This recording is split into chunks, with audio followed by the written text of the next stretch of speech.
You're listening to Wolf Spirit Radio. Well, hello everyone, and thank you for joining us at Answers from the Universe today. We get a great day ahead, and this show today is live from Mount Shasta in California. So happy Mount Shasta! Greetings from the land of the Lemurians and the wonderful Adama. Mahalo. Today we have our guest. On the second hour will be Louis Elbinger for the U.S. representative for the California District 1 in Congress. I just want to share a little bit about my trip here. It was quite a journey. As I was traveling, it turned out it was February 13th. And while flying, I had this incredible communication with Shiva. And we were having, a discussion about my trip and what I was coming to do and working on some of the, I see it as protections and love and covering over of what's, some of the challenges that's, transpired over California in the past couple of months and not to dwell on any negative, but, we want to see that more positive comes here rather than issues like the fires and some of the traumas that people have gone through. So I was, asked to come over to the West Coast and to visit Shasta by Adama, and in the process, I believe Shiva was supporting that. What was interesting as I was traveling, I noticed that someone had sent me a message and said, "Were you aware that this is Maha Shivaratri, and that is a day when a celebrated day of Shiva?" And so I found this description, and it's called in Wikipedia, the Festival of Contemplation, and this is what this day signifies, is during the vigil night of Shiva, the Maha Shivaratri, we are brought in a moment of interval between the destruction and the regeneration. It symbolizes the night when we must contemplate on that which watches the growth out of the decay. During the Mahashivaratri, we have to be alone with our sword, the Shiva in us. We have to look behind and before, and to see what evil needs eradicating from our heart, what growth of virtue we need to encourage. Shiva is not only on the outside of us, but within us. To unite ourselves with the One Self is to recognize the Shiva in us. And that was a quote from the Theosophical Movement in the volume 72. But the Mahashivaratri is an annual festival dedicated to the Hindu god Shiva and is particularly important to the Shaivism tradition of Hinduism. Unlike most Hindu festivals which are celebrated during that day, this is celebrated at night. Furthermore, unlike most Hindu festivals which include the expression of the cultural revelry, it is a solemn event notable for the introspective focus, fasting, meditation on Shiva, self-study, social harmony, and an all-night vigil at Shiva temples. And so everyone has their own belief system. This is something that has been wonderful for me. I haven't, I've never even been to India, but, my encounters and connections to Shiva has brought me to this. So during this time, of course, there's offerings and of course they do the Om Namah Shivaya, and the sacred mantra Shiva is chanted throughout the day. And according to a few God-realized yogis, the Maha Shivaratri was a day when Shiva drank poisonous negativity to protect the world.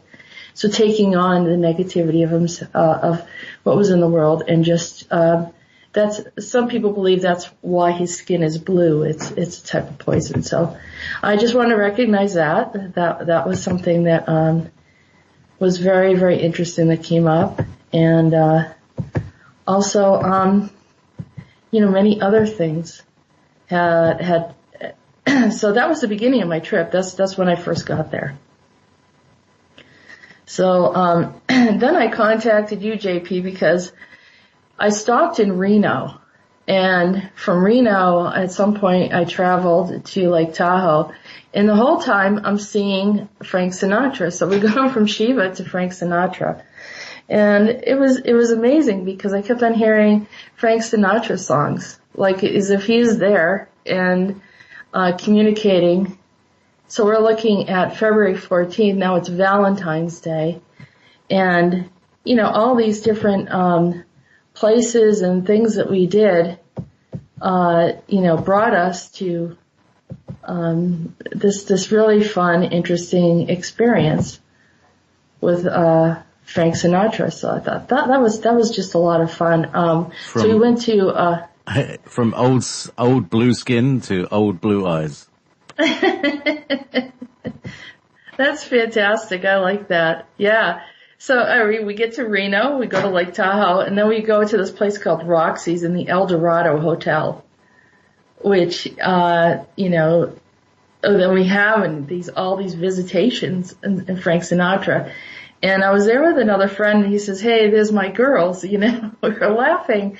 It's Valentine's Day, and one of his songs is My Funny Valentine, right? When we went into the Roxy, my friend told me, because she had gone there often, and usually they have to kind of ask them, "Can you play some Frank Sinatra songs?" And in this case, she goes, "This is so bizarre because they don't usually just play them. Probably that, it's played so often that they kind of take a break and play something else. But this whole time they were playing Sinatra, like a whole series of Sinatra songs as we were sitting there." And just for people that, to know the background of Reno, Reno was a big mining town, and everyone was looking for gold, but mostly found silver in Reno. So the hotel next to the El Dorado was the Silver Legacy, because El Dorado means gold, right? Or the search of gold. But, and then I guess, Matthew McConaughey did a movie called Gold, and supposedly it's a true story about a 1993 mining story in 1980 about the largest gold mine in the 20th century. It's supposed to be two stories woven into one, but, there's so much, history and interesting things that happen around that area. And of course a lot of strange extraterrestrial stuff that was around there. So I not only went to Shasta, but I also, I'm in Shasta right now, but, it started off, my journey was going through Reno, and had another interesting encounter with someone, an ET, who was trapped in the earth, and I find the ETs that are angry and help them go to where they need to, because they project their energy. And in this case, this one said he was trapped, and I asked for help. And we helped him out of there. He said his name was Dorian. So I said, "Is this like that story of Legend of Dorian Gray?" Because he had this darkness about him. And he said that the story was inspired by him because essentially he's an immortal. Of course, the picture doesn't become grotesque, but he perceived himself as he knew he was doing some things that were out of anger, feeling trapped here. The face is supposed to the picture turns old because the picture gets older, whereas, and for those of you that don't know the story, it's an old movie, and he has a portrait done of himself, but he looks forever young, but the portrait gets older and becomes contorted because it's a reflection of deceit and things that are going on in his heart. And, so kind of one of those lessons that you learn, you can have that illusion of what goes on how you look in the outside, but it has to match what is going on in the inside. And, having the beauty on the inside as well, to balance it. But I thought it was quite interesting, just, whether people believe it or not. That was part of my journey. JP, you remember the story, don't you? The Legend of Dorian Gray. It's a story by Oscar Wilde. Okay. It was originally a book by Oscar Wilde, who, he was an English wit. I actually believe, very strongly that it's Stephen Fry in this life, because they almost are identical characters and they look quite similar as well. So, and very, very likely could be. Yeah. And, yeah, I think we can match that, Mm-hmm. It's kind of like Johnny Depp, John D. John D, yes. Name sounds like so close. That's right. And both of them are wizard-like, aren't they? Mm-hmm. Yeah, so that's so it's unusual because Oscar Wilde's books, I don't know, the play, The Importance of Being Earnest it's a very down-to-earth thing, well, sort of down-to-earth. It's about a child who was, found at a railway station as a baby and sort of grew up. But, the Dorian Gray one is quite out of character for him, if you like. I always thought that it's almost like a sci-fi. It actually is, yeah. And, we call them time travelers. Maybe they weren't time travelers, they were extraterrestrials. In this case, he confessed that he was Dorian Gray, or the inspiration for that story, and it was mixing with these people. But he also was saying somewhat how he got trapped, and so his energy, his anger escalated, and the imagery I was getting, he was projecting war. And he was somehow connected around this area where I'm at now. So lifting him, and there was 2 others that I found that were trapped, 2 other ETs that needed help. I asked for Shiva to assist to help lift them out. That also helps lift the energy of the planet and create a dynamic of peace. So I want to keep doing that, keep things open and flowing, and allow humanity to have a little growth area without being influenced in any way. That's unnatural, but if some of them are trapped, it's not their fault either. So try to, help in any way that we can. We have a new Aldebranian. I don't have Amy to read it through, but she came in this week, as well as a message from Libero. And so her name is Tilda Telos. It sounds like she's connected to Telos, or she was saying something about Telos, but that's the way she said it. We have Gary and Meetis in Rhodan. So maybe we can start with Rhodan.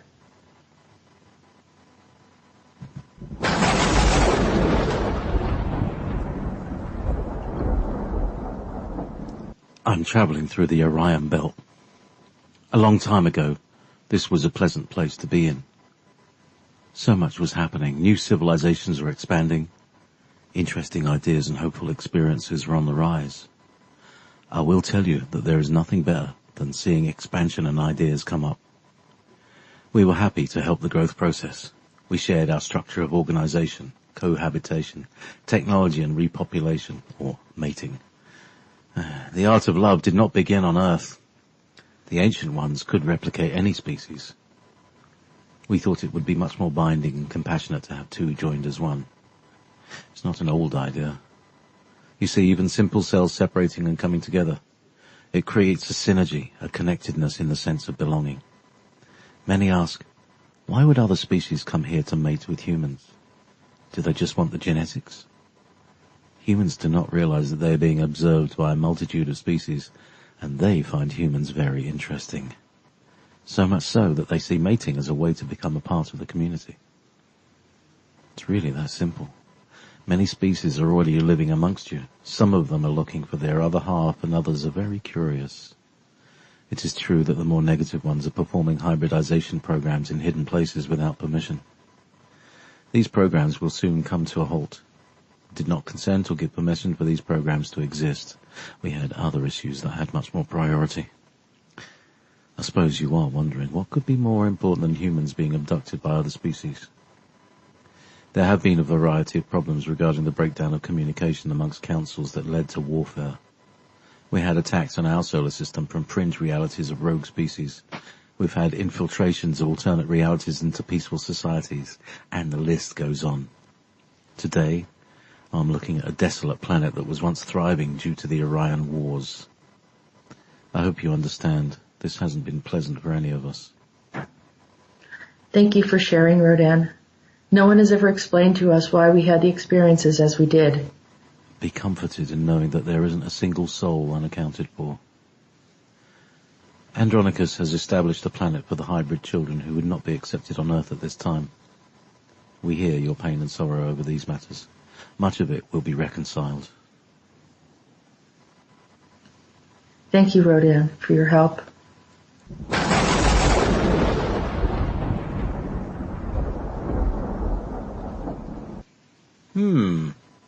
So, yeah, I mean, because a lot of people, the main things like chemtrails and abductions and targeting and all of that stuff, there's a lot going on now. Absolutely. There's much more than we even imagine. I mean, there's the upper level battles and the galactic wars and just like a power play of struggles that have been going on for many years. And also those that have, stepped into the earth plane and have been manipulating. They're trying to make an effort, but, of course it's done in a way that they understand without being highly disruptive to the experience of humans right now. So, I mean, if the war ever came here, it could be, a horrible thing. A lot of it's happening other dimensionally, but of course it affects us, and we sense some of the imbalances of it, and so they're trying to resolve all of that, but it does trickle down, and that's some of the reactions that we have here, and why there's always kind of this little pending something that near war kind of feeling that you have, and trying to kind of brink on this hope, the kind of, the wars that kind of, continue going on, like in the Middle East, and those are systems there that other dimensionally, they're still holding on, they don't want to let go. And then there's these other agendas that are trying to come in and bring in this world war, one world order type of scenario. And so, continue working on dissolving those thoughts that we have to encounter that. We don't have to encounter that. And also that they can resolve it elsewhere. So before it even comes here. But, the abductions, he's saying the abductions are really important. We know they were traumatic to quite a few people here, but, destroy, having the earth get destroyed or something else that supports the planet and the galaxy had to be managed first. So he's pointing at Orion as one of the major issues. Orion. I mean, yeah. I can see when I'm in my garden, right at the end, in the spring and winter, I have a wonderful view of Orion, and I just love to sit there watching it. One day I hope to see something move there, but I never do. It's just like, there it is. Right, and so much is going on there at the same time too. Yeah, so, why don't we go to Tilda? I thought it was an interesting name, isn't it, Tilda? Well, I actually know Tilda Swinton quite well. She lives up here, and she's I don't know, she's quite David Bowie-like. Oh, we've had this discussion before. She's another woman who fell to Earth. Right. So the question is, when I heard the name Tilda, it did cross my mind. Is it possible that she is connected to this Aldebaranian situation here? Maybe, I don't know. Let's see. So, do you want me anything's possible, right? Anything's possible. Everything's. Wouldn't it be possible that you, with all the time traveling Nazi stuff that we're suspicious about, isn't it possible that Aldebaran could be close by? To you. Close. Oh, I see. Yes. Close to you. Oh, yeah. Yeah, those pesky Aldebarans again. Pesky Aldebarans, right. Well, I mean, I think they're trying to come clean. I mean, Tilda's taking over for Erasmus for whatever reason, but we'll hear what she has to say, And, I always just like observe, listen. They still have, a power structure, there in the galactic, not in the galactic center, but in the galaxy. And, I've heard some people say that, the galactic counselors aren't in charge, the universal council's in charge. Well, those people they're not really communicating, they don't know what's going on. Because everything, it's like, in order for the universe, of course, has always been in charge, but we're dealing with our neighborhood here, so none of that made any sense to me. So either way, information's information. It helps us to understand what's going on around us. Yeah, and for those of you who want to find Aldebaran in the sky, it's easy to find Orion, and indeed the term to be oriented helps you to find Orion, because it's really the most obvious constellation in the sky with the 3 dots in the middle and the border. But if you go up and to the right of Orion, you find a very bright red star, very twinkly bright red star, and it's in a sort of V-shaped constellation, which if you tilt your head sideways, that could possibly be the face of a bull, because it's in Taurus. That's Taurus, the sign of the bull. So there's Aldebaran. And this is like a matriarchal society. Yes, it seems. Yeah. And then you go further along for the same distance in the same direction, you get to the Pleiades, this little cluster of stars that you can't actually see if you look straight at, but you can see them if you look slightly away from it, because they're quite dim stars. But there's dozens and dozens of stars, and particularly if you look through binoculars or a telescope, you see nebulas and hundreds of stars in the Pleiades. You see more than the 7 sisters. So, meanwhile, back on Aldebaran. Okay, so I'm going to try to do. I'm not as brilliant as you are, JP. I was doing you just changing my relax. voice. I'm going to try it. Just relax. Just take relax a breath. and do it. And is somebody moving things around behind you? No, There's a lot of banging I have a sounds. squeaky chair. All right. I have a squeaky chair. All right. Well, join the squeaky chair brigade. Okay. I'll play this.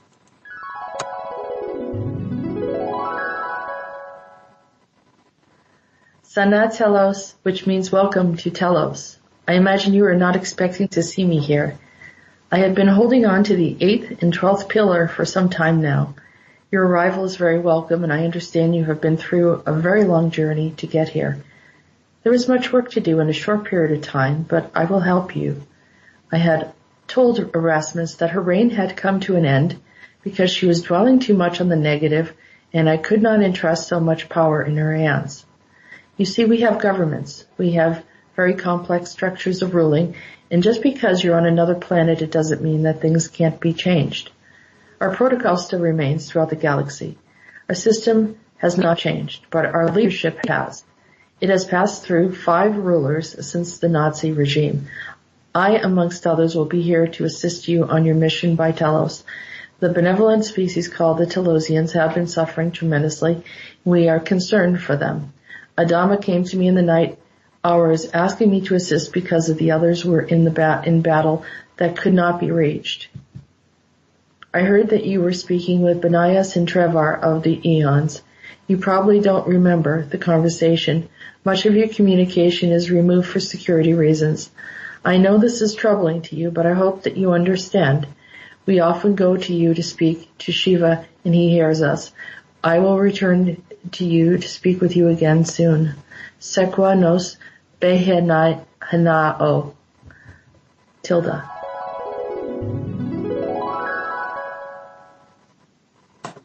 So, they've had 5 rulers in the last 70 years. That's not what you expect from these ET societies, is it? They normally have one ruler for about 3,000 years, and then, maybe they die or maybe they move on a bit. So, clearly things went wrong. Yeah. And so, they probably tried and just to step back and see how things got out of hand, and then probably trying to resolve things in that process, and maybe it just was quite a task. She says, I've been holding on to the 8th and 12th pillar for some time. Is that like two seats in the council or something? I think she was talking about a power structure that helps maybe sustain them as well as connecting to other. What I'm looking at when you say that is almost like an entanglement. Like one spot in the solar system, and then it kind of entangles to another location. So the 12th and 8th. It doesn't feel like it's both on their planet. So, complex structures of ruling. Yeah. Yeah, so I think they're like I said, they're trying to reconcile the damage that was done here on the planet. And I don't think they intended for it to go in the direction that it did and the harm that it caused. So anyone that's willing to work on resolving and correcting things, more than happy to share their message if they are sustaining, that they want to do something that I feel is not beneficial to humanity. I'm not going to present their channel to anyone. I might listen and hear what they have to say, but I won't present it. So, there was the thing that I know that much of your communication is removed. So they get you to do something, then they wipe your memory. That's not really. Oh yeah, well, I think so, not all of it, but some of the stuff that maybe it's not critical for me. I don't know. I mean, some of it's not important for me to remember. I get so much that it's overwhelming at times. Yeah, I'm amazed that you remember everything that we I've got other things to remember, but I'm amazed that you remember all the different characters and all the people that come here and talk to you. Well, as much as I share, imagine another 50% that I forget. Wow. Because it comes every night. I get stuff. And I just can't write everything down, and maybe not everything is for public information. Yeah. So, Seka Noska Hanuma. That's a lot. Now, yes. So, where to now? We're going to go to Libero next. Okay, I can't remember what sort of voice I had. Anyway, just do me. Oh, he was slightly echoey. Slightly echoey. All right, there we go. I'm glad that you're here and we are able to speak again. We're approaching another change on the earth. Some of you feel that too much has happened already, but there is more to come. I have observed your planet from afar and watched you as you appeared to be confused by unexpected changes. You are not a species that adapts well with change, and imposing realities have confounded your ways of doing things. Let's step back a bit in time. The dossier that I have in front of me states that you are not scheduled for some of the things that have been happening. The uninvited parties had not informed you that you had a choice. I see that you're distracted. Tell me, what you're observing. I just saw a remote viewer looking at me while you were speaking, and I remember seeing this man at the airport staring at me. I'm just making the connection now that he made me sick by projecting a psychic attack at me. I can see who you're looking at. They are from Demetrius and seem to feel that Earth is their domicile. Where are they from? They are from a star cluster near Canis Major in Sirius called M41. Oh, I can see them. They have strange long heads that hook down in the back, sort of like the Alien movies in the Prometheus movie. They seem violent and hostile toward me. I always wondered who they were. Little did I know that they were living amongst us as humans. They've been amongst humans for a very long time. Can I ask approximately how long it has been? Approximately 20,000 years ago, your time, they arrived with a scorpion-like species. Both species had morphing attributes, extreme hostile and violent tendencies, and very much in a predator category against humans. Neither species are open for communication or discussion. They are reckless warmongers and claim to be part of the food chain. I had mentioned to the others that these species do not belong on planet Earth. I didn't see them listed in the origin of the matrix and construct laid out for humanity. It is still difficult for me to see who introduced them into your reality. I am assuming that they unpackaged themselves onto your planet when the Canis group arrived, right about the same time as I mentioned earlier. It is possible that they arrived sooner, as we do have records of the Canis major group arriving a lot earlier in time, but we have no record of their prior emergence anywhere on the planet. Why would they be following me? Because you respond to their aggression with reactions. It became a game to them to make you unhappy and cause you problems. Of course, you're not the only one they've done this to. All humans have dealt with them and have suffered the consequences as well. I suppose this is a good time to eliminate them from the system and the planet. Do you have any objections to that? No objections whatsoever. If they don't have any purpose being here, then we are not learning anything from them. It makes sense for them to be removed. I'd like to inform you that they had a very complex system and network on your planet. You will need my assistance to break that. Just removing those that are present there now will not be enough to resolve things. Everything must be taken down to prevent them from re-emerging.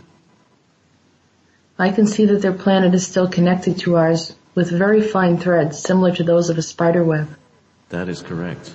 We have consent to remove the entire colonization on the cluster as well as their entire system here on planet Earth. They also have a system on Mars, Mercury, Venus, Uranus, Neptune, and numerous moons throughout the galaxy, all of which will be non-existent once I'm finished. Very well. The chambers have now been broken. This is where their eggs or pods existed. The extraction is happening as we speak. Once again, as a reminder, there is no consciousness or benevolence in this species whatsoever. It is done. I have nothing more to share with you until you remove the portal and the time anomaly. I'll get back to you once I have completed that task. Very well. Until then. Aliens. Yeah, those ones with the weird facehuggers heads. Yeah. The heads are elongated and then hooked downwards in the back. Mm-hmm. Not the cone heads. No, it's like their scroll, like on a bass, on an acoustic bass, on a violin. Yeah. You know, like a scroll head. Yeah, and they used the movie Alien with Sigourney Weaver. Mm-hmm. Yeah, that one. Yeah.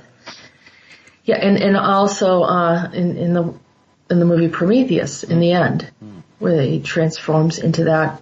It looks like it was a hybrid species there. Yeah, it's very, very strange.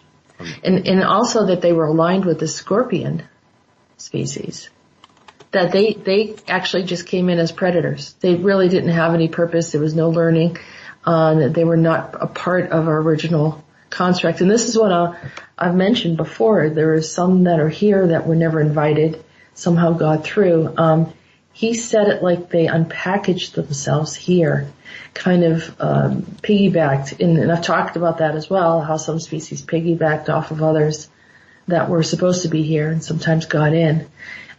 Think about it this way: you're traveling in some kind of location where there's a lot of wildlife or whatever, and you might have some kind of spiders or bugs that you suddenly are now bringing into another country. You're traveling in a plane. Somehow it arrives and they arrive, and might have been something like that, but then saw that something to prey upon and incorporated themselves into the food chain. So anyhow, they had a hostility about them, and the one thing that I thought was interesting is, if you reacted to them, they did it to you more. Yeah. And we kind of know that game too, don't we? Ignore them and they might go away. No. Yeah. Oh, well, so, there you go. Aliens. I'm just having a quick scroll for a quick aliens meme. Terror. The ones with the face and the teeth and all that stuff. I think I actually put a picture somewhere on Facebook like that of one of them. Yeah, well, I'm not saying it's then. aliens, but it's alien. I was trying to find one with the alien face, so I haven't found one yet. Yeah. I can't remember his Greek name. It's a Greek guy, a Greek name, isn't he? The guy who says is the ancient aliens guy. Yeah. What's his name? I don't know. Anyway. I can't think of his name either. Yeah, it's pretty, Oh dear. I just crashed Firefox. Oh, there. Well, there you go. That's the end of that meme. No, I'm fine. It was just Firefox that crashed. We are still online and recording and broadcasting. There we go. Open link in new tab. There we go. And let me see if I can find that picture that I had of with the alien. I can send that to you. Anyway, so shall we move swiftly? Once I've gotten back here. Yeah. Come on. All right. So where are we going? We're going to go to Meetis next. Meetis.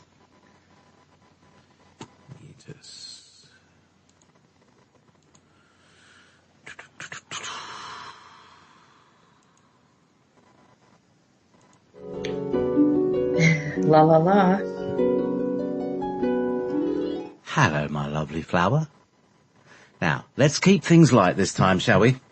I had this wonderful song in my head from two birds chirping in my ear, and the sound of the grist mill in the background. I'm leaning up against a tree with one leg over the other, piece of wheat in my mouth, some leftover bread from the evening before, and a piece of dried meat. I hear this song. It's far away, and as I allow myself to lean back and dream, even the sun seems to have a sound as it flickers upon the wild grasses.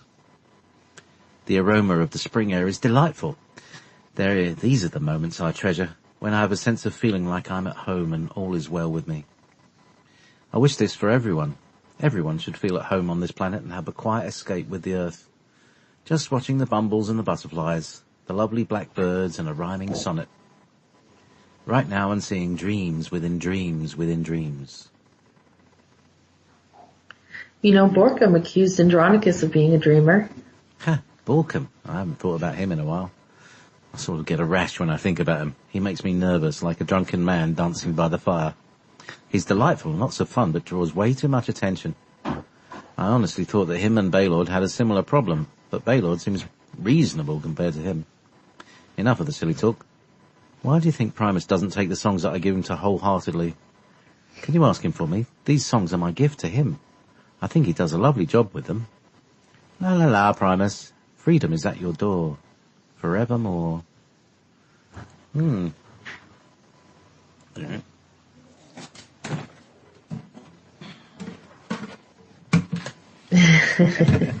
little private message from Meetis. Yeah.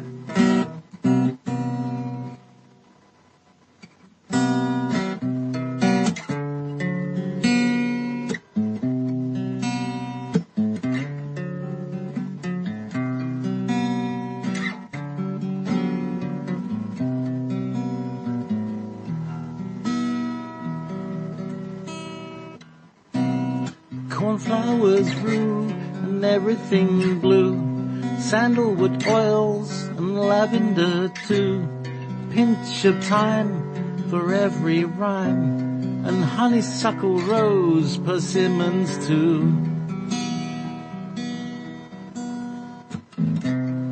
All of us together remove the unwanted residue. Turn it to onions and beets for a stew. Keeps you healthier than all what the wealthier do. I am your friend and will tell you the truth.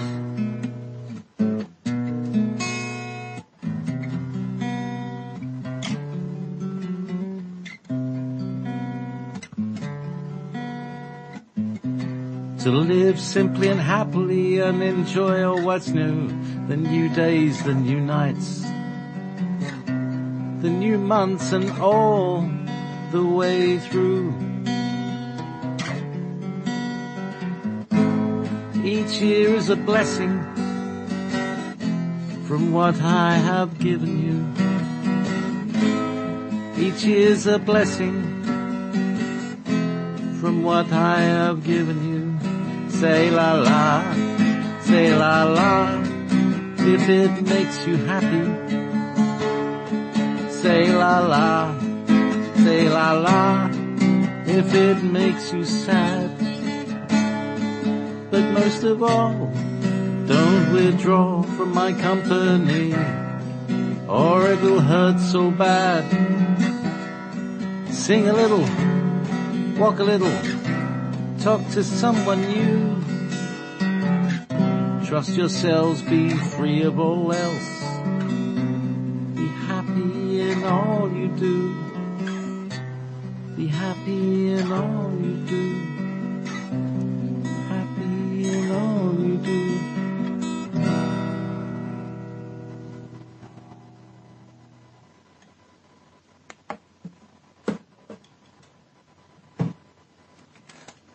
And so endeth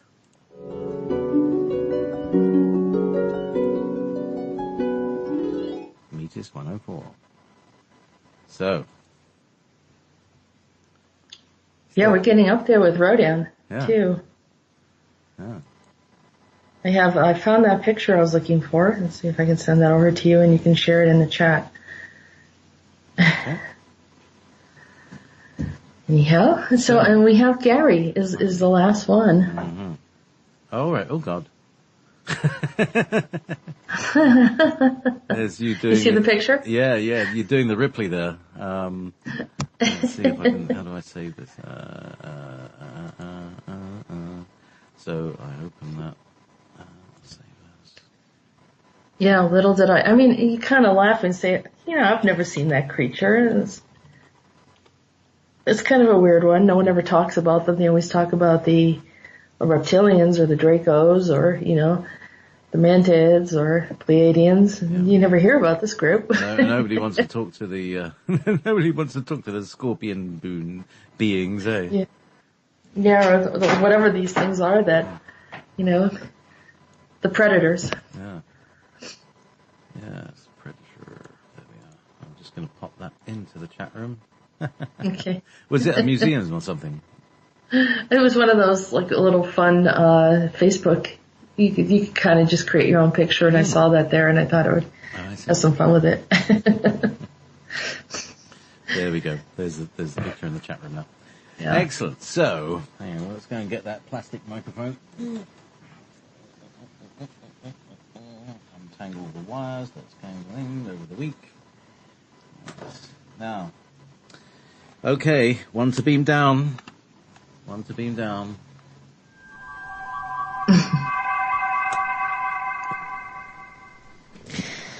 Hello.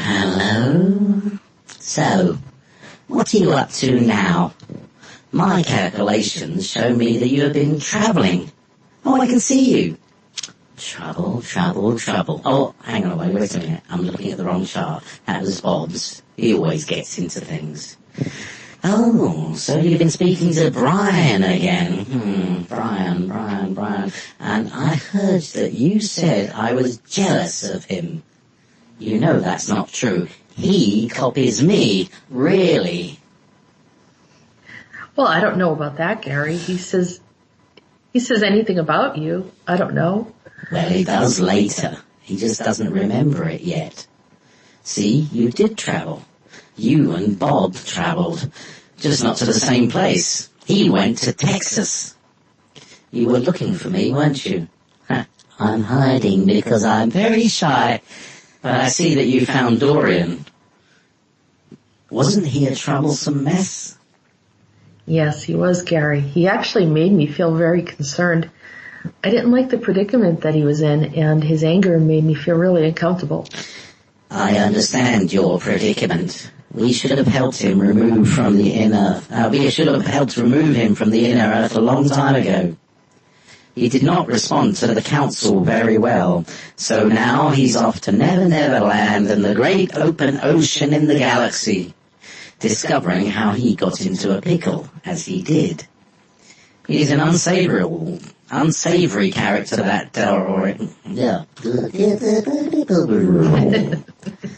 He is an unsavory character, that Dorian. He gives me an ache in my head and my shoulder when I think about him. You know, the type that seems so bitter that it just makes you want to spit. I didn't talk to him for very long, but for the short period of time that we talked, I could see that he had entangled himself in a lot of problems, and his energy field was quite murky. I know.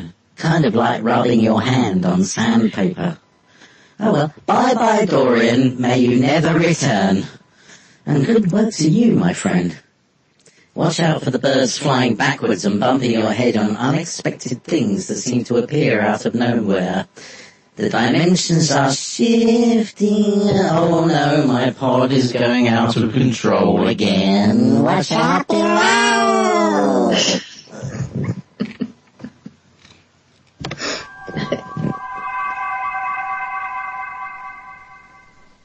Oh, God, that Gary. Gary. Yeah, he's quite a character, isn't he? Mm-hmm.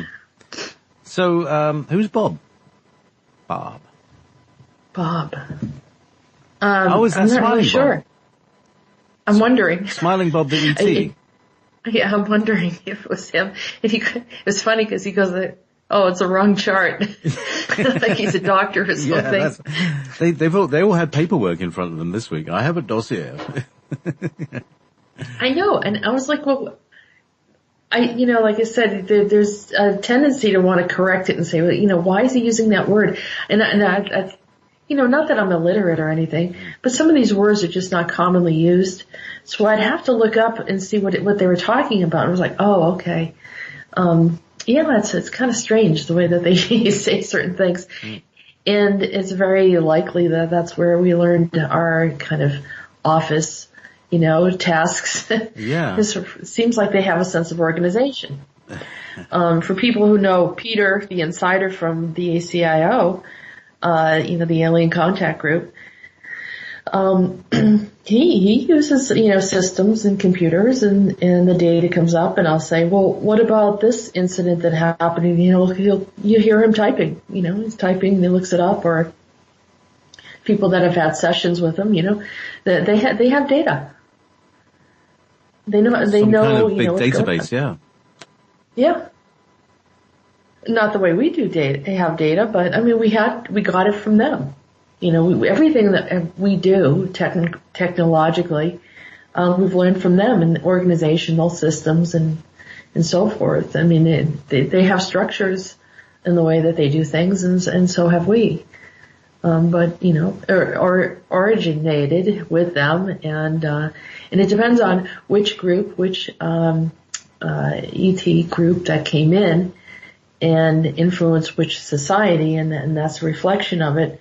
Apparently we still have some of the Roman Empire influence and both politically and a lot of other, the spectator sports and all that other stuff too, Fortunately they're not as violent as they were then, but some of them are pretty close to that, but just the judicial system and the legislative and all this stuff came from extraterrestrials.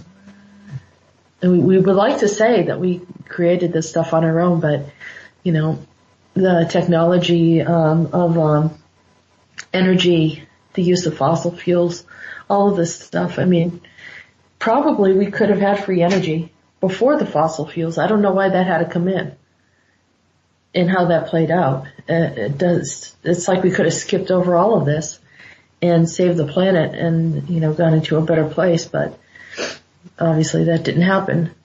So, time to change, right? Which is going to bring us into the conversation of why I wanted to have Louis Elbinger on my show today, is because he is a candidate with consciousness.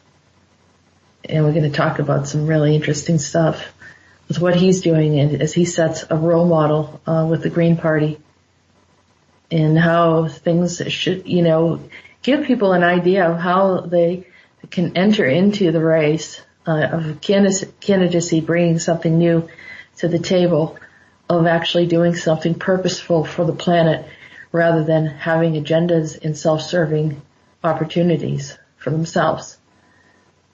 So imagine that. So, Do you want to go? So we've done all the readings now, haven't we? Yes. And do you want to do some tunes, and we'll bring your guest in? I think that'd be perfect. So, let's go right in. We're going to have some Sinatra music. I think we have Fly Me to the Moon and Pennies from Heaven, and That's Life. And Frank Sinatra. Thanks, Frank, for being around me during Valentine's Day. Fly me to the... Okay, so we are back, and I'm just really excited about this. We have a wonderful guest today. And, that word, candidate with a consciousness, I want you to just think about that. That's something that we rarely see. I do believe that there are many that, come in and have, great hopes and intentions of doing something and get sidetracked. Not everyone, of course, but there are some. But we're looking at there are those that, are starting to come in with, this Green Party and coming in with new ideas, ways to look at the planet, ways to look at how governments should be run, and having a level of consciousness.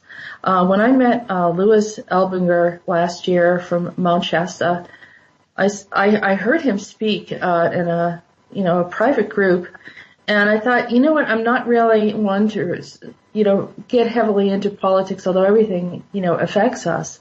I don't even live in California, but his message I thought rings true and should be heralded across the world. I mean, everyone should be thinking about being a steward of the earth in one way or another. And I believe that Louis is a very humble, wonderful, beautiful human being who has done nothing but service to the planet and wanting to continue to do more. My suggestion is that please let him do whatever the universe has brought him here to do, because he will be a way shower for many that come into this into the political arena and change things in such a positive way. So he is running for the U.S. representative in Congress for California under the Congressional District Number 1. His intentions: respect and care for the community of life, ecological integrity, social and economic justice, and democracy, nonviolence and peace, government with a heart, vote your conscience, keep your voice, and net neutrality. And, based on political activity, based on honesty, integrity, and justice. So, and then, more about him. He's a retired career diplomat. His primary interest is the consciousness of the human race, an experienced world traveler, who has got as a lifelong learner, linguistic skills, who has been able to interact in Russian, Arabic, Turkish, Chinese, French, German, Hindi, and most importantly, the language of the heart. And this is all in his bio on Facebook. He hitchhiked from Scotland to India. JP, you might hear this, from when he was 21 years old. When he was 28 years old, as a Foreign Service Officer in the U.S. Department of the State. He holds 2 master's degrees, an MBA in Computer Science at the University of New Haven, and the Master of Strategic Studies from the Air War College in Montgomery, Alabama. He taught a diplomatic instrument of power at the U.S. Army Command and the General Staff College in Fort Leavenworth, Kansas. He served as a deputy political advisor to General David Petraeus and acting political advisor to General James Meetis in CENTCOM in Tampa, Florida. Has a wonderful daughter, is widowed, and an amazing son-in-law. And that's just the beginning. I mean, he has done so much. But I don't want to speak anymore. I want him to speak. And I would like to introduce to you, this is the second time he's been on my show, Louis Elbinger. Hello, Louis. Hello, Jessica. That was really nice of you to read all that stuff about me. That sounds great. Jessica, And this is you, though. There's so much to say. I'm a candidate for the U.S. to be the U.S. representative of Congressional District 1 in California. The district is enormous. It consists of 11 counties, 8 full counties, and 3 partial counties. And in 2016, in the June primary, Bernie Sanders won 10 of the 11 counties. He got almost 50,000 votes. And these people don't have any representation in Congress now, because the person who's representing us represents the polar opposite of what Bernie Sanders is all about. And you're presenting an option, an opportunity for people who want something different. They want change for the positive. That's precisely right. Essentially, I'm representing myself. I was one of those 50,000 people who voted for Bernie and who worked for Bernie, who knocked on doors, who really put our heart into the vision that he was holding out, that our government would serve everyone instead of a few. And when the Democratic Party kind of pulled the rug from underneath his feet, many of us felt lost and adrift, that we have no representation. So the ballot has a red option for Republican and a blue option for Democrat, but there's no green option. So I looked around and I thought, oh, surely someone's going to step up and do this. Surely somebody will step forward. And nobody did. So when that happened, I said, okay, I guess I have to do this myself. And that's exactly what I'm doing now. So you mentioned the Green Party. I'm looking at the Green Party. Looks like it's based on these 4 pillars: social justice, ecology, democracy, and peace. Maybe you can elaborate more and share with people why this is the better option. What is the difference between the Green Party and the typical Democratic and Republican options? That's a good question, Jessica. The way I look at it is through the lens of consciousness.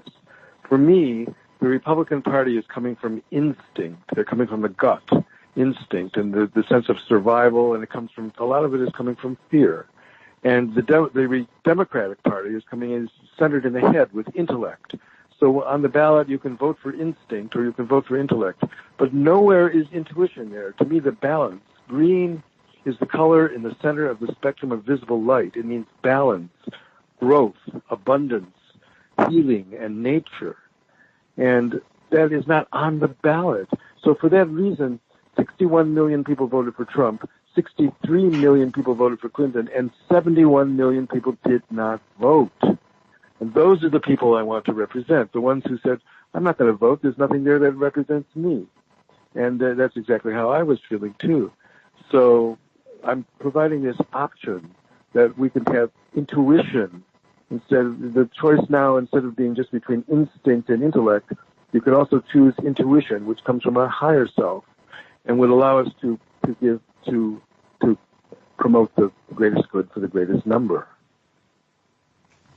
Well, some of the things that are also in this information regarding the Green Party is the comparison of what the corporate parties favor and the Green Party favors. So here's what the corporate party favors: is drone warfare, colonialism, corporations as persons, increased military budget, cuts to Social Security, the death penalty, tax and trade policies for the rich, bank bailouts. And in contrast, the Green Party favors clean energy and no nukes, healthcare for all, living wages for workers, electoral reform and voting rights, marriage equality, erasing student debt, and labeling GMOs. Do you have anything that you'd like to share about that? Well, that's pretty succinct. I would also add free quality higher education. I believe is part of. I know is part of the Green Party package. It goes along with healthcare, education, giving people the tools they need to live the life that we all can and have the potential to lead. I love I love the title of a book by economist Charles Eisenstein, The More Beautiful World Our Hearts Know Is Possible. That's really what we can do. Why don't we aim for the highest? Let's try to create together the more beautiful world our hearts know is possible. We can do this. And Bernie's campaign showed we can do this. Bernie had a platform and a program, and he has a way of funding it. You know, it's not a matter of getting free stuff from the government. It's a matter of getting $1 worth of value for every tax dollar we spend. And we're not doing that right now for a variety of reasons. So I'm sure that many people would take a look at it and say, you know, they're looking for someone with experience and knowledge and someone that they can get behind. I will say one thing, Louis, that you're highly, you know, easy to approach, very, very approachable, very down to earth, and have a wonderful, you know, sincere, honest perspective and view all individuals as equal. I know that you live that way. And here again, you know, this rarely would I have someone on the show unless I really felt like I believed in what they were doing and want to make a difference. It was something that you said when I was listening to you, you know, when you were speaking a few days ago. We were listening, you know, it was on Saturday. You mentioned that, you know, you came into have a certain position in different junctures in time throughout your career, where, you know, you saw that there was a problem, and you presented a solution, and you know, some people they just didn't know how to get out of that box of, you know, the way things were run, and they couldn't seem to get past that. Like they had to. I'm trying to remember the exact example that you brought, but it was almost like there was an issue at hand, and no one knew how to change it. And so because they didn't know how to change it, they returned to the status quo. And so I think your ability in communication skills, negotiation, and discussion, possibly even mediation, which is something that we need right now. We need intelligent clarification, kind of agree to disagree, you know, discussions that are evolved. You know, individuals Yes. that have these discussions without getting in conflict in any way, but actually, you know, making things happen because you provide clarity in that discussion. That seems to be one of the amazing gifts that you have. And many could benefit and learn from that process. If you can give us an example of how this has happened throughout your career. Well, I've studied conflict resolution, and I feel that diplomacy is the art of finding the common ground. When two opponents come together, they're far apart on their approach to the issues and their perceptions of things. But if we can find the points upon which they agree, I mean, we all have to have clean air. We all have to have clean water. We want to feel safe and secure in our own lives. And people. My experience of having traveled around the world as much as I have is that people are basically good. They have good hearts, and they're compassionate, and they're kind, and they have respect for each other. And the key word is respect. What's missing now in our political discourse is respect. There's contempt. People are hurling missiles of angry words at each other, whereas we have to. I want to see us find the common ground where we do agree, and then expand those parameters. Just to find the few things that we do agree. And this comes from listening with respect to the other person. That's what the new political discourse has caused me to do. I've had to go deeper into myself and listen more carefully to what people are really saying. Not what their words are saying and not the hurtful things they're saying, but what are they really saying? And it's usually coming out of a sense of vulnerability and fear. So let's approach it that way. Let's give people can disagree, but they want to feel heard. So we say, I will talk to so-and-so. Yeah, we'll talk to so-and-so, but also it's more important to think about, I will listen to so-and-so. My dear friends, Libby and Lev Troutman have this wonderful saying, an enemy is someone whose story we have not heard. And I think there's great truth in that. When we sit and listen to what the enemy is saying, what they're really saying, not what the words are saying, but what's the emotions that are behind the words, then we find our commonality, and we discover our humanity, and we can bring humanity back into all of our relations, personal relations, social relations, international relations, national relations, bring the common humanity of it in. And then I think that we're going to be friends again. I think that's got to be the goal. Once again, I keep saying, green means balance. It's in the center of the spectrum of visible light. It's the bridge between the two sides of a gaping chasm. And I want to be that bridge that brings the calm and the security back to where we all want to be. What Charles Eisenstein said, the more beautiful world our heart knows is possible. And that's beautiful.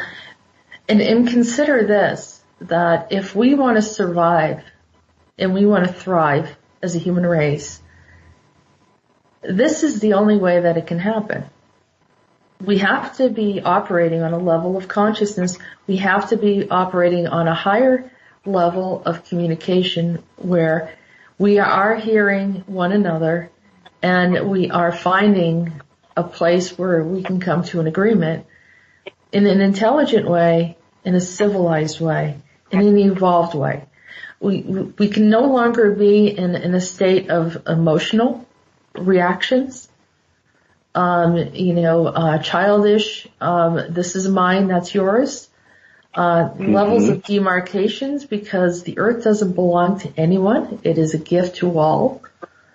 And so when we start to recognize that these things are for all of us, not just for one, and that the dictatorships, rulerships, all of these things will become and shall become obsolete if we are to thrive as a human race. If we continue on with these type of government structures where one is dominating and controlling and having these juvenile temper tantrums, uncivilized behavior, and non-thinking reactions to things, we're going to find that we perpetuate wars and have other problems. This is the time to step up. I'm grateful to the universe. Here are the answers to the universe right here, Lewis, setting an example, and you amongst others who want to make the difference in helping us to bridge into that next and newer consciousness. And that is a higher knowing, higher communication, and in an evolved state of consciousness. So Exactly, yeah. Well, what you're saying is when I hear it, it isn't me. I don't believe you can teach anything except by example. So I want to live the spiritual practice that I have. One thing we do at the Green Party headquarters in Mount Shasta is we meditate from 9 to 10 every morning except Sunday. And we're very serious. We're very sincere about this meditation. And I've actually put out signs that say meditate with the candidate, which is I've never heard that before. It's a really new way of approaching it. But to sit silently and go within and find the answers within and then bring them out into the world and live them. That so many of us have been working on ourselves for so long, and now we have to walk the walk. We have to really live it. And that's what I'm doing in putting myself forward as a candidate. Now, an election, Jessica, is inherently a win-lose game, but I will also look upon it, there's win-win aspects of it. When I tell people to get in touch with their conscience, to vote your conscience, that doesn't mean vote for Lewis. It means go into yourself and get in touch with your conscience, your sense of what is right and wrong, and then do that. And if it doesn't mean you vote for me, that doesn't mean I don't win. I win by getting people to get in touch with their conscience. That's a win. I win by introducing new concepts and ideas into the political discourse that never were there before. That's a win. I win by getting my message out. From that point of view, I've already won in the sense that I've touched the hearts and they've touched my heart. Many times I've been moved to tears by people who come to me and say, Louis, I've never registered or voted in my life, but I'm going to vote for you. And can you imagine what that does to me?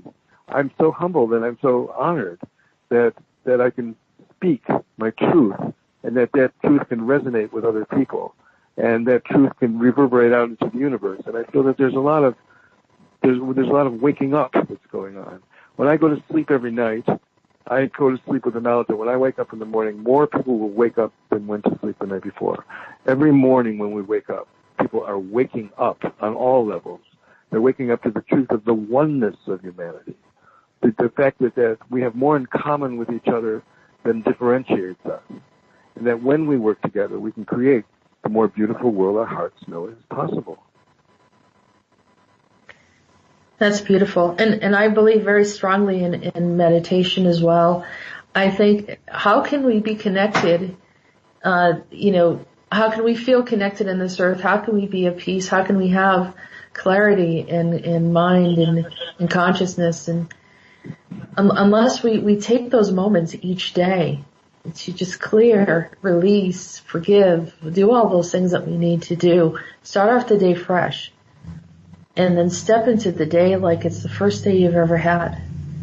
And life will be so much more beautiful. And you have leadership doing this.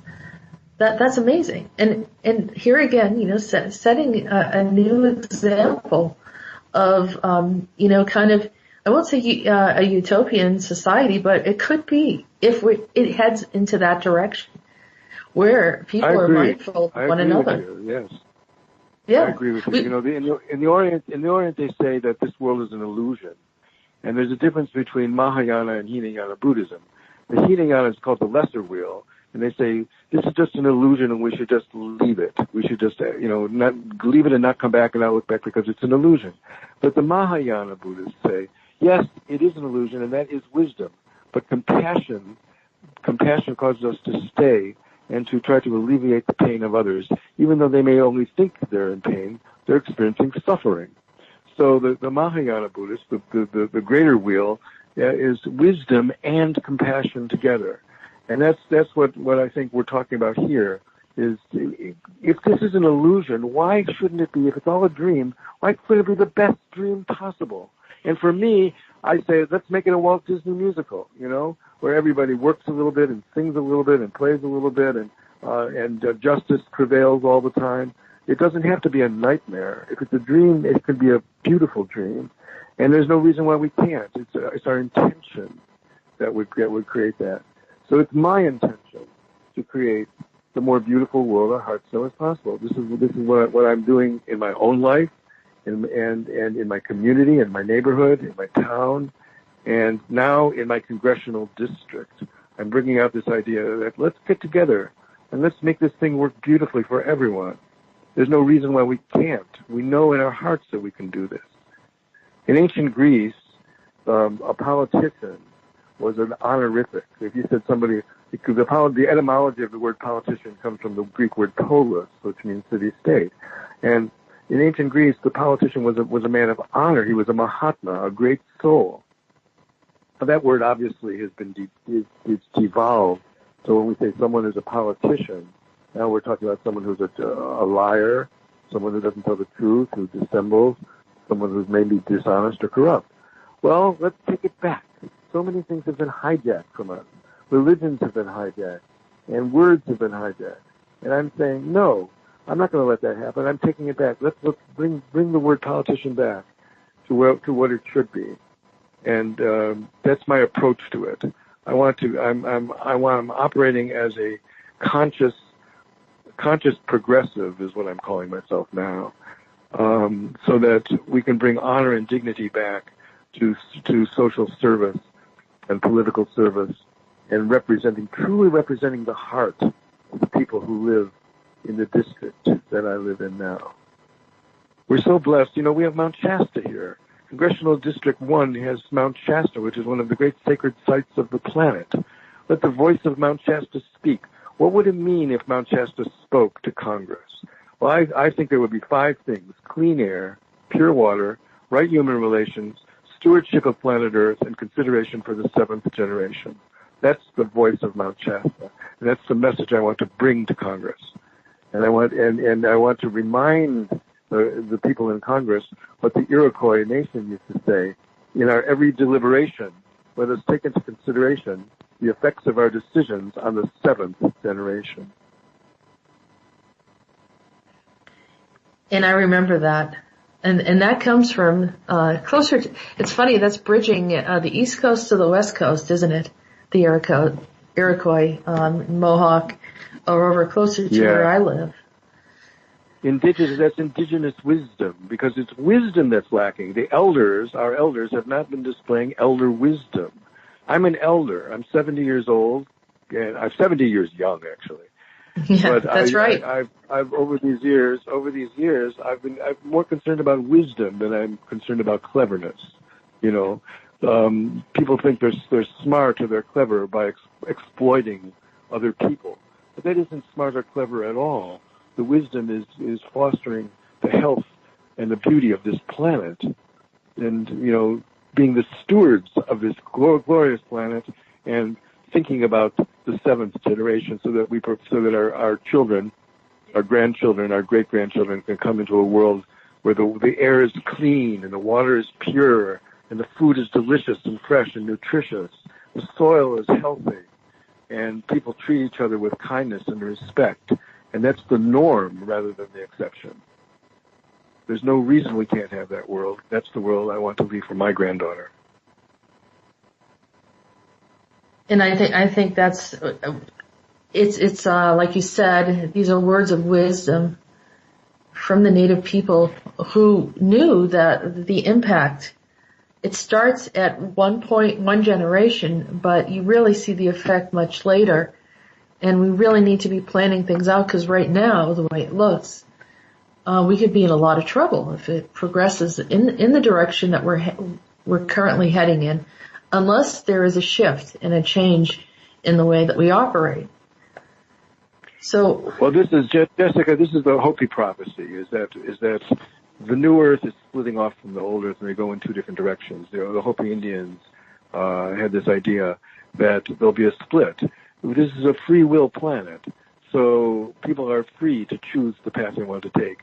And those who want to continue to live in war and conflict and lack and poverty and things like that can go off into other realms and create those timelines. But I think that most souls, because people are, what are people except for souls? I think most souls will choose the timeline that goes off into the new Earth, the Earth where Gaia manifests her abundance and her beauty and her love. The Divine Mother, the rise of the Divine Feminine is one of the great things that's happening now.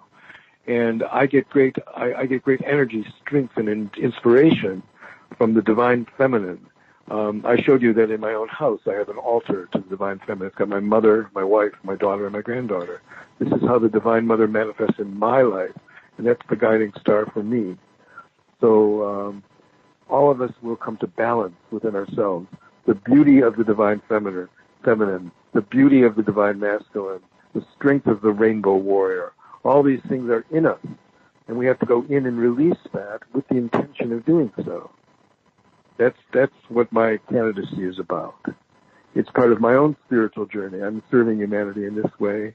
I'm serving the community in this way by providing the green path and elevating intuition as a goal and a method of dealing with problems. Well, I'm looking right now at some of the information on your Facebook page, and maybe you would like to share with people how they can learn more about you. Oh, sure. Okay. That's great. Well, there's the Facebook page, Louis Elbinger for Congress. I have a personal, Louis Elbinger also has, you can go back over the years and see the songs and the stories and the photos and the albums that I've posted over the years. But the one that's for Congress is dealing specifically with these 11 counties and how I want to reach the hearts of the people there so that it doesn't have to be red or blue. It can be green. And this particular rural district is green in itself. I mean, we have mountains, we have trees, we have nature, and we have people who are living very close to the earth. We are indigenous in the sense that we live close to the earth and we love the earth. I'm a Native American with a small lowercase n. My background is not actually indigenous in that sense, but it's indigenous in the sense that I'm third generation American and identify with this country. I love this land and I come from this soil, and my soul chose to be incarnated here. Also, I'm in the Pacific Northwest, and the Pacific Northwest is wild and beautiful and clean and pristine. It's got water and storms, and it's got a great beauty that I have to say the East Coast seems kind of like, to me, it's more been used and worn out. It's more like a worn out shoe. It's been used a lot, you know. And, yeah, there are regions that, more north that are still, retain, their natural beauty of New Hampshire and Maine, and even in the right. the Massachusetts. So we have pockets of it, and and throughout New England there are, Vermont, some of it's absolutely, Vermont. Very beautiful, and so we're grateful for that. I think that as a Bostonian, I born and raised there, I recognize that there were these habitat that was close to me when I grew up in Belmont, and it was just like a wonderful little refuge place that you can go into. But going to Mount Shasta, it's like, wow, this is just magnificent, really, really beautiful, and the wonderful. It takes it to another level. I like the word pristine, Jessica. Pristine is a word that I like, and here things are multiplied by hundreds or thousands. When I'm standing in the forest in Mount Shasta, I feel like I'm standing in a cathedral. And I go from the trees make an enclosed space, and I'm standing in a cathedral, and I walk from one cathedral to another, and each one is unique, and each one is got its own message and its own beauty. And all the trees are in prayer. And when the snow comes and covers the trees, I like to say they're dressed for the opera, because they're standing erect, and they have this great beauty and majesty. And they're always facing the mountain, and they're always in a state of prayer. So there's a great prayerfulness that's here, and it infuses me. I draw great strength for it, and sometimes I have to admit I cry when I come down the mountain. When I'm driving down the mountain, I've just been bursting into tears because I feel like I'm leaving home. That my true home is up there on the mountaintop. And it's beautiful. I mean, I've been there 3 times over this weekend, and each time you go there, you get another nugget of just amazing experience. And at one point the sky looked like this brilliant cornflower blue. It was beautiful color, and I was like, "Is that real?" And the mountains have like a purplish look to it. It was like I've never, I've traveled a bit, but. There's something very alive and beyond what would be a natural space. It's very, very vibrant, and of course, our beloved Adama and the Telosians are there. It's just so peace loving. It just emanates that way, and everyone's so respectful of the space, very, very respectful, and it's just wonderful. Like I said, it's a kind of a almost, I won't say a biosphere, but it has its own like world within a world there. Or it's another world. Sometimes I feel like I'm leaving California when I go up the mountain. I'm going into I call it an intergalactic space station. We have these lenticular clouds all the time that cover up the top of the mountain, and I feel that spaceships are landing and leaving from that point. That this is one of the points, a sacred site on the planet Earth. And what I've come to realize is that we visit sacred sites until we know that we are sacred sites. Ultimately, the sacred site is inside of us. So I carry Mount Shasta in my heart when I go. I don't like to leave the place. I like to be here, I know. But I'm getting out and traveling. And I'm bringing Mount Shasta with me wherever I go. And that's what people, I think, are responding to. This man from Mount Shasta, he brings that energy with him, and because he carries it. We visit, like I say, we visit sacred sites until we discover that we really are a sacred site. And that's my message. And that's what I want to see involved in the halls of Congress. I want to see us take these decisions for the good of everyone rather than for the good of just a few people. And I know everyone's doing their best. You know, I'm not being critical. People say, well, who are you running against? I say, I'm not running against anyone. I'm running for the progressive Bernie Sanders movement. I'm running for the new earth. I'm running for the positive things that people are doing to leave this planet better for the seventh generation. That's what I'm in favor of. And as for the other stuff, I don't give it my time, thought, or attention because it's not worth my time, thought, or attention. Well, I just want to say, I know that you started talking about the mountain, and I'm just going back there for a moment. And me and my friend Chris went up there, and she and I were observing the stars, and it was amazing because we're watching the stars, and they would kind of dim, and then they would get like really big, and you know, really amazingly large, and then go back down to nothing, and then at one point, there wasn't a single star in the sky, and it was like no cloud cover, nothing. Everything just vanished. And we waited there a little while, and then they all emerged again. It was a spectacular light show. Can I say that? Yes, you can certainly say that. Yes, I mean, if you live around here for a while, you'll see all sorts of colors and experience. People have auras, see orbs, and there's many people that have had amazing experiences. It's what I call the AAA experience, aliens, ascended masters, and archangels. That people come, and that's why we formed the Silk Road Chai Shop, because once you go up to the mountain and you have these out-of-the-world experiences, how do you integrate that back into the world? That's why the Silk Road Chai Shop was created, to help people, not for people going up the mountain, but for people coming down the mountain. How do you bring those experiences back into the world? And that's one of the questions I've answered by my candidacy. You know, how do I take this otherworldly, broad, cosmic, panoramic view of life, history, and philosophy, and how do we bring that right down into our everyday lives? How do we live it? How do we ground it? I like to say, in the 20th century, we used to get high so we could know what heaven was. In the 21st century, we have to get grounded so we can build the kingdom of heaven on earth. And that's what I think our job is now. Wow, that's amazing. So all right, so here's another topic. There's a lot of denial amongst the governments about extraterrestrial activity. I mean, when you bring up Mount Shasta, you can't help but be associated with that topic. How does that come into play, or is that just something that it does? It does come into play. I earned a master's in strategic studies at the Air War College, and I interacted with the Air Force. It's kind of amazing. They didn't study Genghis Khan or Alexander the Great because they didn't think war was invented until the airplane was invented. So I thought that was rather amusing to me, that we weren't really looking at strategic studies from the broad sweep of history, but it kind of started with the invention of the airplane.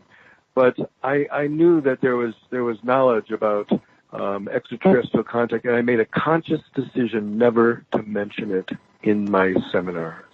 And I did that because I knew that if I started talking about that subject and started poking and probing into a place where I wasn't invited, that I would lose total credibility. And when I joined Congress, my first effort is going to be to find the people in Congress who have the same consciousness that I do. And I know that they're there. There's going to be some progressives. Out of 435 congressmen or congresswomen, there's going to be people who get what I'm talking about.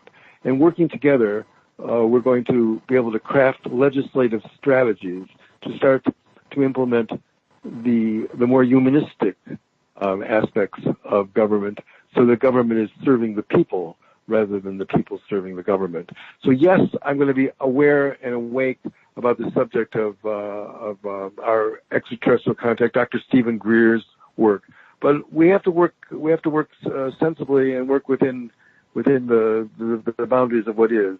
It's like playing a game. You know, when you play a game, you have the rules of the game. And I've been playing this game for 70 years. I'm starting to get good at it, and I want it to be a win-win game for everyone. So by doing that, I don't go in on the attack. I don't go in on the defense. I go in as an observer. Whenever I went from embassy, I managed embassies and consulates around the world for 28 years. I didn't come into a new embassy and start making changes. I came in and watched what was going on and learned about how things were operating. It's like walking into a movie that's in progress. You have to learn about the plot and the characters until you finally get caught up to where you are. And that's the way my approach to going into Congress will be. And in addition to all that, I'll be working closely with Senator Bernie Sanders' office to see what legislative priorities they have, what initiatives they have, so that we can work between the House and the Senate so that we can craft legislation that's going to serve the people and serve the planet and serve our posterity. Just out of curiosity, for many of my listeners, the people that are very open and aware to the whole points of extraterrestrials, disclosure, and so forth, what is the reason why there a lot of these topics are not discussed or ignored or shifted when the government is, an incident happens and it's kind of swept under the carpet? Maybe through your experience, you can explain to us, as an insider, why that they want to keep this hush hush and quiet and not open to the public or in denial of it. Jessica, to me, it's pretty obvious. They want to keep control. You see, once this becomes out, that the whole story by which they control the population comes under question. There's an excellent book by David Corton called The Great Turning, and the subtitle is From Empire to Earth Community.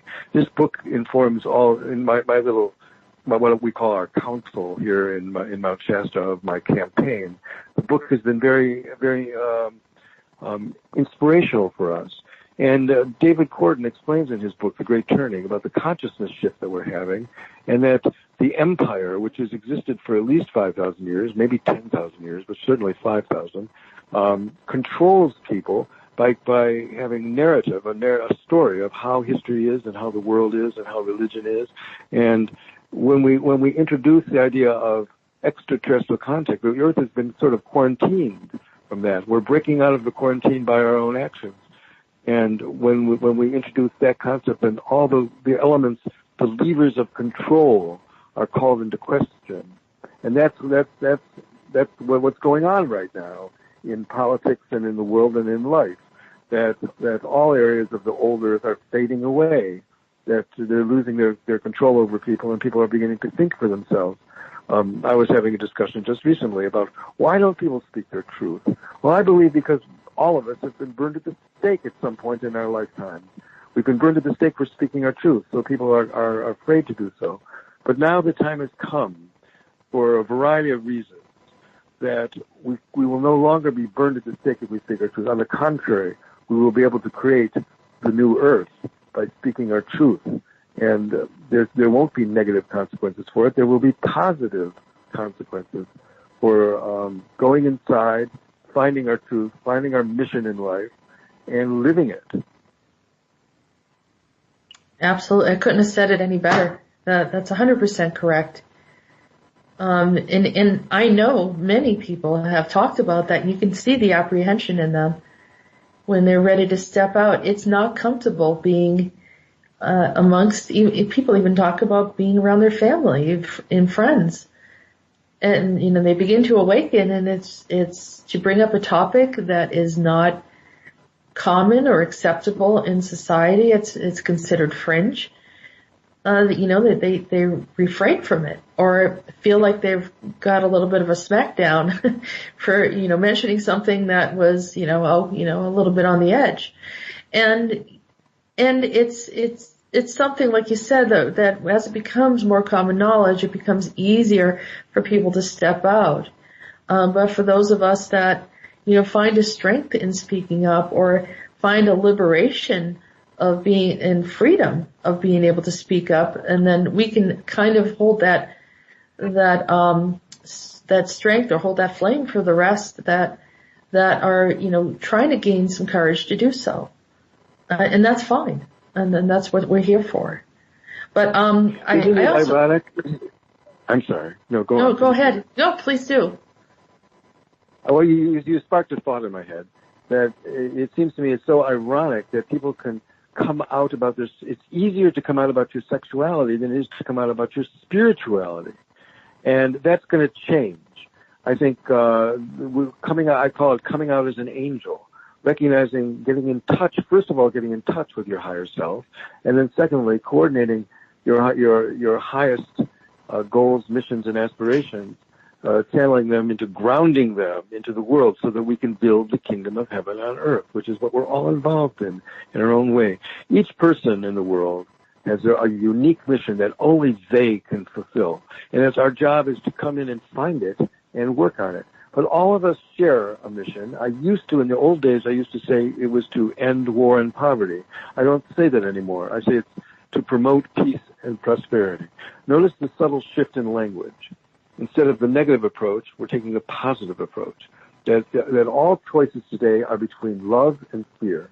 And it takes great courage to choose love.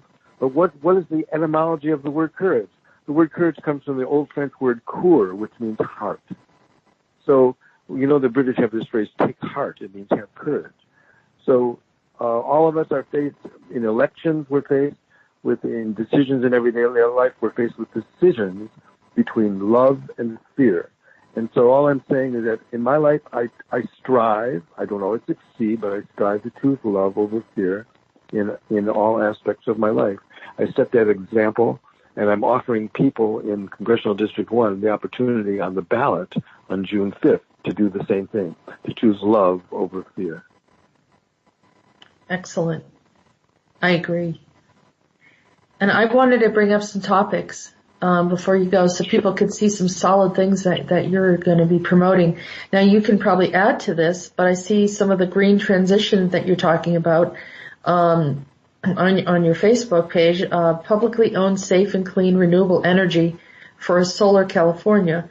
I remember going through California and seeing solar panels and windmills and all sorts of things that are bringing in energy. Fossil fuel taxes, energy efficient public transit, and prioritized green businesses, investments, and research. Do you want to share a little bit more with people about that? Well, I studied with Buckminster Fuller. I was in the World Game course at the University of Detroit in 1971. I've always been watching the career of Fuller. And he made an interesting statement about this subject.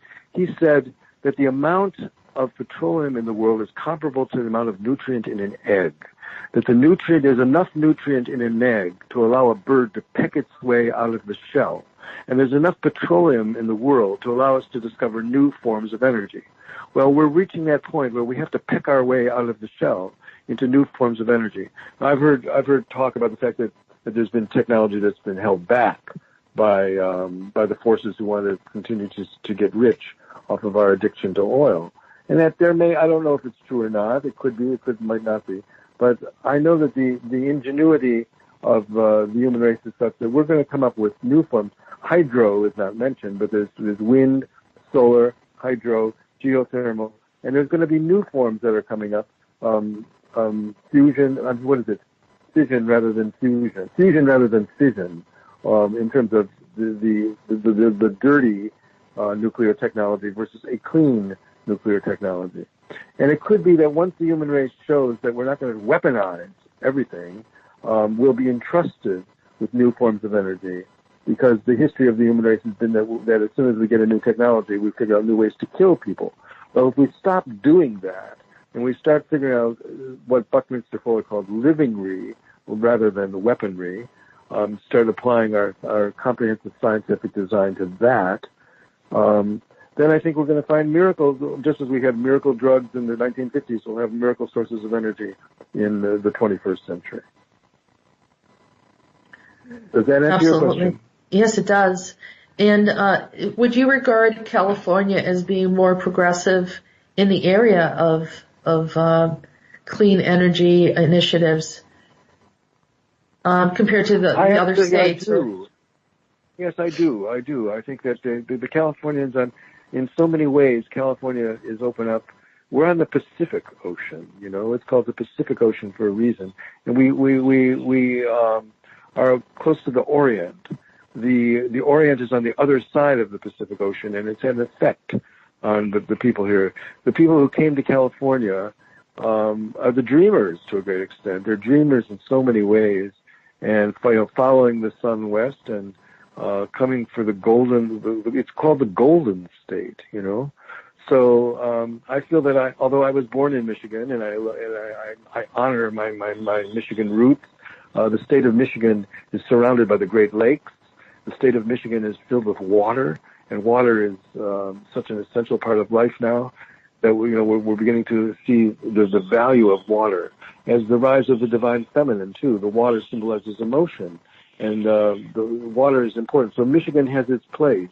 Michigan is full of water, but California, the people in California, as I mentioned, especially where I live in California, which is the true north. We're only 1 hour south of Oregon here. So I'm very concerned with the Pacific Northwest and the wildness of it and the pristine nature that can teach us, and the cultures that lived here before the European invasion of this part of the world, so that we can learn from their wisdom of how to live in tune with nature and how to raise our families and protect these stewards of the planet and leave our children with a more beautiful world than the one that we inherited. That's beautiful. I just want to leave this open. If JP, would you like to ask any questions while we're here? Here I am. I have not really been thinking much about. I was just enjoying the listening, so don't really have that many questions. You mentioned something earlier about the Green Party in Europe, because we have a lot of people that, not everyone is from California, but we can learn and we can understand, what's going on. And there are different nations in Europe that are already implementing some very, very interesting green technology and coming up with innovative ideas. So there are. Germany, for instance. I have a slight connection. My brother-in-law was part of the Green Party in the 1980s. He was like the co-chair or something. I think they have various co-chair people. It was all very egalitarian, and that was back in the day when David Icke was part of it, before he had his lavender uprising, and he wrote a book which is called "It Doesn't Have to Be This Way," which became the Green Party manifesto here in Britain, anyway. Right. And we could say this book by Charles Eisenstein, "The More Beautiful World Our Hearts Know Is Possible," is an extension of that. The Green Party is established in 91 countries around the world. It's an international party. And when I am elected, we're having a primary on June 5th. There are, let me see, 6 people running. There's 3 Democrats, 2 Republicans, and 1 Green. Out of that, 2 will go to the general election in November. So the top 2, it's called a top 2 possibilities. The top 2 winners of this primary will then go to face each other in the general election. So I'm the only Green that's running, and should I succeed, which I hope I will, it'll be historical. There's never been a Green Party member in Congress, and there'll be international interest. I'll be connecting to the Greens all around the world, and money will flood in. Hopefully, money will flood in for both of us. So both candidates will then. This district is considered a safe Republican district. They don't feel they have to spend money much to keep it Republican, because it's been gerrymandered into being Republican. But with a blue challenge for the past 3 elections, the Republican has won 60% to 40%. That's why I'm not a Democrat, for among other reasons, because of what they did to Bernie Sanders. But as long as the Democratic Party has super delegates, it's not Democratic. And I'm not running on the Democratic Party because I don't think they have a chance in this district. It's the culture of this place that the Republicans equal Jesus and the Democrats equal the devil. So no matter how good the candidate is, it's the party itself that is tainted. So I'm coming in with something fresh, new and green, and it will be connected to the whole world. 91 countries will look at this place and say, oh, there's a green now in America, the last place to finally get green. Well, that can have worldwide implications. I don't think about that too much. I'm thinking about more contacting people, listening to their concerns and answering questions and formulating policy, going to meetings right now, learning to use the social media to overcome the fact that we don't have access to a broader media, and just sinking my roots deeper into this place, leaving Mount Shasta and bringing Mount Shasta with me in my heart to my constituents here in California, Congressional District Number 1.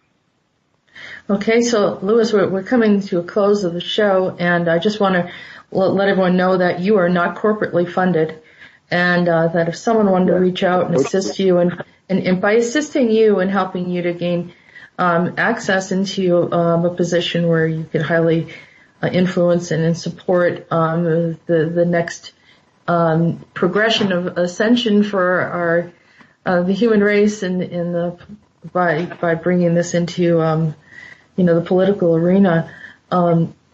We'd like to see, people should be able to contact you. So you are in grassroots. There's a website. Pardon me? There's a website. There's a website. Okay, so Louis go ahead. Elbinger for Congress.com. Okay, Louis Elbinger for Congress.com, and on there you can read about me. It's still under construction. There's still more that I have to do with it, but people can contribute money, and they can put their email addresses in so that we can build email bases where we can send messages out to people, both within the district and without the district. People who support. I've got friends in Europe. I've got friends in Germany, Turkey, Israel, India, who know me from my travels and from my wanderings around the world, my work around the world, and it's sort of a global consciousness. I'm calling upon the universe. I'm calling upon the AAA folks, Archangel Gabriel, and the Ascended Master El Moria. We're calling on all of this to come and help us. The Pleiadians, the Arcturians, the Syrians, and the people from everywhere, from all around the planet, to help the human race to take this step forward where we're building the new Earth. So it's www.louiselbingerforcongress.com, and I'd be glad to hear from people who hear this show and have ideas and interest and support and questions. I'm open for all that. That's my job now. Well, wonderful. Thank you so much, Louis. Such a pleasure to have you on the show again, and wonderful to see you again, and to see that you're progressing and moving forward. And like I said, when people are supporting you, they'll be supporting, kind of paving the road for other states, other nations, bringing forward the truth of the way that we should be running things, and that's in alignment with the divine source of why we're here, respecting one another, and respecting our beloved Earth. So thank you so much, and thank you to Mount Shasta for being a wonderful, gracious host for my experience, and to everyone else that's listening. Namaste, and with much gratitude. I'm glad to be here, and we'll be back again next week. Tune in to Louis, follow and see how things go, and help support him in any way that you can. So, thank you, until Jessica. then. Thank you. Namaste. Namaste. Namaste.